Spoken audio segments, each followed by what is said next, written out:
Today we are going to make caramel with lactulose. Cheers.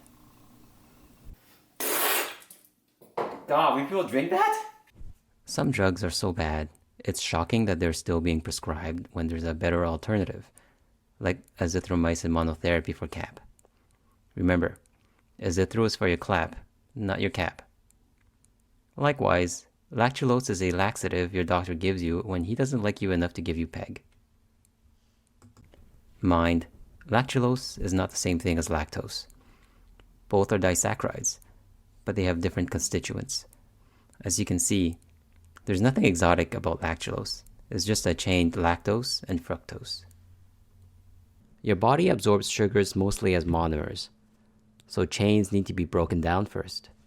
To do this, it uses enzymes specific to those substrates like lactase for lactose, amylase for amylose, alpha-glucosidase for alpha-glucosidose. Specificity is kind of what enzymes do.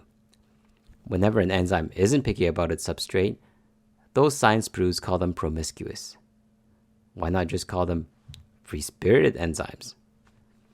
The slut-shaming is a bit surprising from a field that felt compelled to retcon vancomycin flushing syndrome. Lactose-intolerant people lack lactase, so it passes through one food hole and out the other. Bacteria have other plans and feast and excrete, sometimes simultaneously, just like people. All this bacterial activity causes discomfort.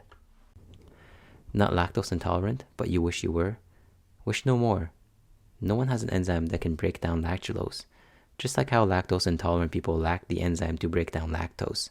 When you scroll through the lactulose drug info, you can see that indeed the side effects for lactulose matches almost exactly the signs and symptoms of lactose intolerance. Fun bit of trivia. There's a bit of lactulose in heated milk, which is probably nature's way of treating babies who always have the symptoms of hepatic encephalopathy. Don't believe me? Let's compare hepatic encephalopathy to babies. Anxiety or irritability. Cognitive impairment. Balance problems. Short attention span. Mood or personality changes. In fact, in practice, I find it really difficult to tell if a patient has hepatic encephalopathy or is a baby. Let's say you offended your doctor and he or she gave you a prescription for lactulose. You don't need it anymore because you get your laxatives in sushi form now because you saw my sashimi video. If you don't have a prescription for lactulose, but you would like to follow along this video, lactulose is a non-prescription medication, but it's not usually stocked on the shelf. Rather, it's behind the pharmacist counter.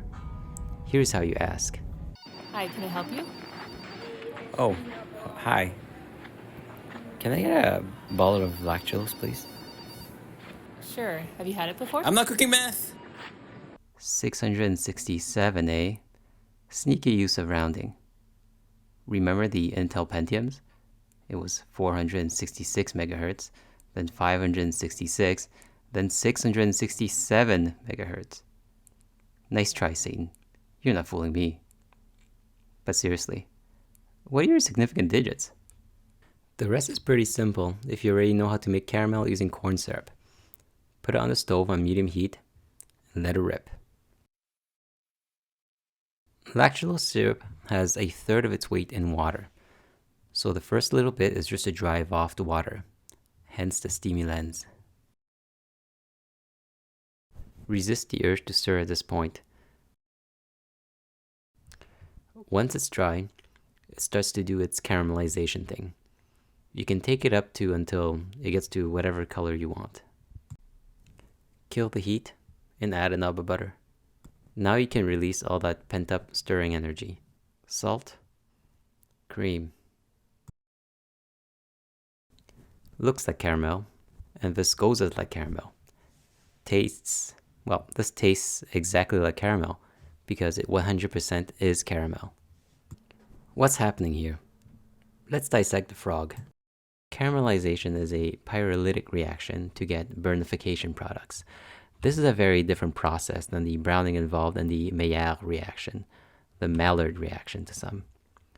The Maillard reaction is just some sugars and proteins bumping uglies and then breaking down further. Let's take a look at the caramelization reaction with table sugar, sucrose. The first step is saccharification, also known as hydrolysis or inversion. This happens at 160 degrees Celsius or 320 degrees Fahrenheit. The result is free monosaccharides, glucose and fructose. These can either take a right to undergo a series of polymerization and dehydration reactions that produce compounds that contribute to texture and color such as caramellin, caramellin, caramellin, or caramellin. Seriously, the first three are real names. Does anybody else hate English's overuse of the schwa? Let me know in the comments below. Anyway, the individual monomers, glucans and fructose, can also take a left to Flavor Town. And there are many, many more flavored compounds than shown here. These are just representatives for the respective groups. Going back to lactulose. Even though it cannot be broken down by our enzymes, lactulose can just as easily be non-enzymatically hydrolyzed into its monosaccharides. Well, it will do what monosaccharides do. I guess the lesson is that non-enzymatic reactions are far less picky about steric considerations. Actually, no. The lesson is that enzymes allow high temperature reactions to occur at much lower temperatures. I'm not sure if that's the lesson here either. The lesson is that you need to find a new doctor because you deserve PEG.